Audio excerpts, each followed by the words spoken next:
agora vou falar aí de um grande cientista, né? Charles Darwin, um inglês que é estudioso aí, naturalista, é, fez uma viagem, né, num navio da coroa britânica por todo o mundo, que durou 5 anos, esteve em 5 continentes, fez toda uma expedição pelo mundo, né, até chegar, teve no Brasil, passou ali, né, pelo Rio de Janeiro, teve ali naquela região ali de Cabo Frio, Búzios, enfim, é um personagem aí dos mais interessantes aí da história da humanidade, principalmente aí nessa área aí da biologia, né, das ciências naturais, vamos dizer assim, e alguém assim que teve uma proeminência aí científica considerável, tanto que o próprio Marx queria dedicar ao Darwin, né, essa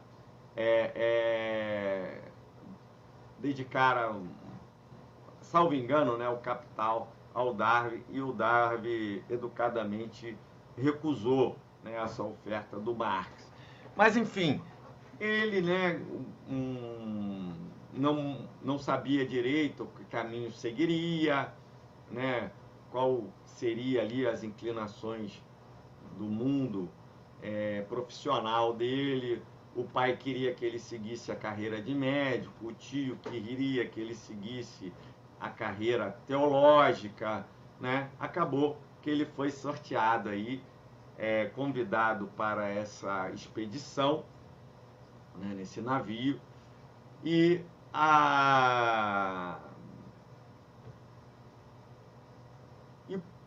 acabou que ele pressionou o tio para convencer o pai que autorizasse ele a embarcar nessa viagem, né? E ele fala que essa viagem foi a consecução mais importante aí da sua carreira, né? Então ele faz essa viagem aí de 5 anos por 5 continentes, adquire, né, uma enfermidade aí nessa viagem, que o acompanha, né, por toda a vida, e ele vai minuciosamente escrevendo, né, catalogando tudo que ele ia encontrando, observando. Aqui no Brasil, por exemplo, ele escreve o diário dele, das tabernas que eles iriam acompanhar. Em alguns lugares ele tece elogios à paisagem. Quando ele chega ali da Pedra da Gávea, ele fala ali da beleza ali daquela vista, mas às vezes ele faz críticas, né, ao Estado escravocrata, né, da total falta ali de misericórdia, né, de compaixão, das perversidades ali que ele pôde testemunhar, que só seriam possíveis ali num Estado escravocrata. Enfim, então há relatos dele falando também de como era o atendimento ruim ali nas tabernas, onde eles paravam para repousar e se alimentar, como a comida muitas vezes não se entregava o que era prometido, né? Falava da restrição ali do cardápio e dos tipos de alimentos que eram oferecidos, normalmente farinha, um frango, coisa do gênero ali. Então é muito interessante aí, quem quiser aprofundar aí no conhecimento do Darwin, inclusive porque há um episódio, né, que ele passa 20 anos aí estudando, fazendo as anotações e tal, e aí ele recebe uma carta, né, de um outro cientista, né, chamado Wallace, que também teria chegado aí às mesmas conclusões que ele, né, em relação a como, né, que essa dificuldade, com base na leitura de Malthus, né, com base na leitura de Malthus, da luta pela sobrevivência, né, dessa luta pela sobrevivência, que Malthus falava que ia regulando, né, as próprias espécies, no livro dele chegaram a essa conclusão do processo evolutivo, né, da evolução das espécies, que já tinha sido analisado, né, inicialmente por Lamarck, mas sem uma explicação,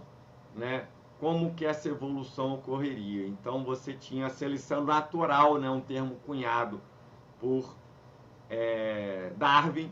né, essa seleção natural que era decorrente da própria dificuldade, né, que a própria vida apresenta,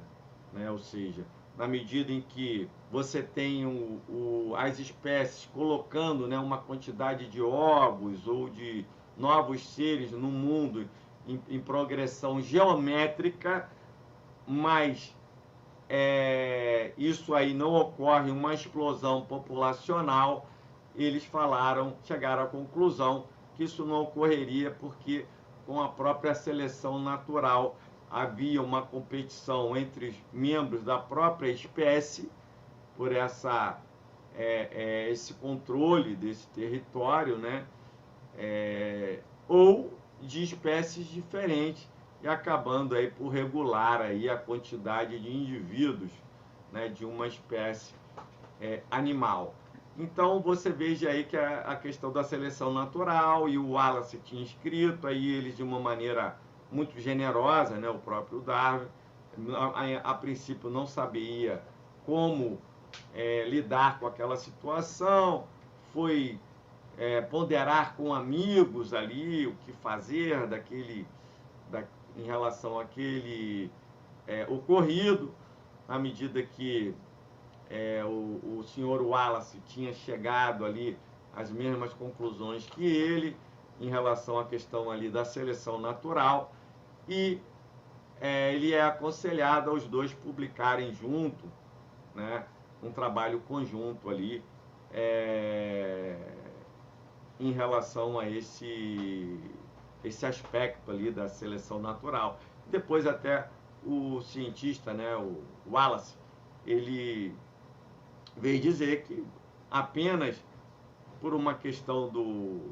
Darwin ter feito a pesquisa dele durante 20 anos, sem se preocupar em publicar, que ele teve essa oportunidade, mas que, na verdade, né, a proeminência dessa descoberta era do Darwin, uma vez de que ele não poderia comparar o pouco tempo que ele tinha ali pesquisando, quando ele enviou essa carta ali ao Darwin, aos 20 anos, que o Darwin já tinha ali, com aqueles estudos, e isso aí se resolveu. Só que depois desse episódio, né, o Darwin larga esse amplo estudo que ele estava fazendo sobre a seleção natural, e ele parte, né, para a evolução das espécies, que passa a ser aí o livro que ele lança aí na sequência, no qual no primeiro dia já esgotam, né, a edição aí de todos esses livros, e depois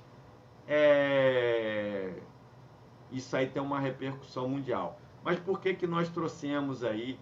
esse episódio aí do Darwin, né? Nós trouxemos esse episódio do Darwin porque com o lançamento aí da Origem das Espécies, do livro de Darwin, a explicação que ele dava aí pela questão da própria vida na Terra, em que pese ele não fazer referência para o homem, mas os leitores levaram chegaram a essa conclusão, e teve uma reação muito forte do clero, que passou a atacar Darwin como o delegado de Satanás na Terra. Então o Darwin é atacado como delegado de Satanás na Terra, porque estava se contrapondo, né, à teoria da criação, de que Deus teria criado, né, as espécies de uma maneira imutável, né, como nós as vemos, né, e de uma maneira imutável Deus teria criado todas as espécies animais. E a teoria de Darwin, evidentemente, se chocava com isso. Então, isso houve uma reação, porque o clero entendeu que a disseminação das ideias de Darwin poderia levar a um enfraquecimento, né, da própria força ali do clero, ou até, segundo alguns aí mais radicais, poderia levar a própria irrelevância do clero, né, e dos seus mandamentos, né, na medida em que aquilo se comprovasse, né, aquela tese negando ali a própria teoria da criação, né, da religiosa. Então, isso aí é muito interessante, porque há uma campanha muito forte, né, de um bispo ali na Inglaterra contra Darwin, há uma reação, e num debate que até um outro cientista, Huxley, né, ele espera até esse momento, né, que a igreja não combate, né, o Darwin por aquilo que ele realmente teria, né, descoberto, aquilo que ele teria escrito, mas com a deturpação do pensamento de Darwin. Aí esse bispo chega para esse jovem cientista Huxley, que tinha uma proeminência na época, num debate que ocorria, né, com o clero e um debate público, e ele pergunta se a ascendência, né, que o Huxley tinha dos macacos era por parte de pai ou por parte de mãe, né? Aí o Huxley agradece, né, por essa oportunidade e fala, olha, seria até honroso para mim ter uma ascendência, né, dos macacos, né, porque são seres, né, que não fazem como certas outras pessoas, né, ficam deturpando o que foi falado aí por um cientista apenas por questões de vaidade, isso, aquilo aí, dá o troco, né, vamos dizer assim, àquele bispo. Então, nós chamamos por fim aqui esse debate aqui do Darwin para reprisar que a questão que entrou no ideário da maioria das pessoas de que o homem vem do macaco, né, não foi dita pelo Darwin. Então é muito interessante isso, por incrível que pareça. Então você veja que se alastrou pelo mundo muito mais a deformação do clero, do pensamento de Darwin, do que propriamente aquilo que Darwin teria dito, né, que foi bem diferente disso, ou seja, que os homens e os símios tinham um parente comum muito, muito distante, né? O Darwin vem falando no processo da evolução que a vida animal teria de 4 a 5 troncos, né, ou menos, e os vegetais de até menos do que isso também em comum, né? E depois as próprias pesquisas, né, ciência, veio comprovando, né, o acerto da teoria de Darwin. Então, o que Darwin fala é que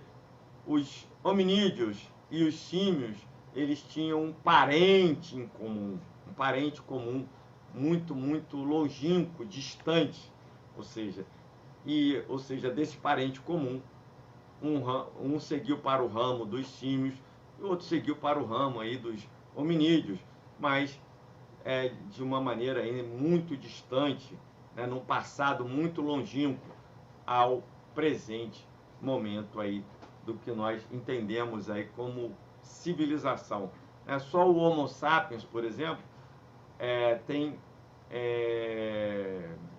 80 mil anos, né? E nós sabemos que foram, né, vários hominídeos aí até chegar ao Homo sapiens, né? E tinham vários hominídeos além do Homo sapiens, né, como o Homo erectus, o Homo de Neandertal, enfim, diversos, segundo alguns estudiosos, até esses outros hominídeos teriam sido extintos pelo próprio Homo sapiens.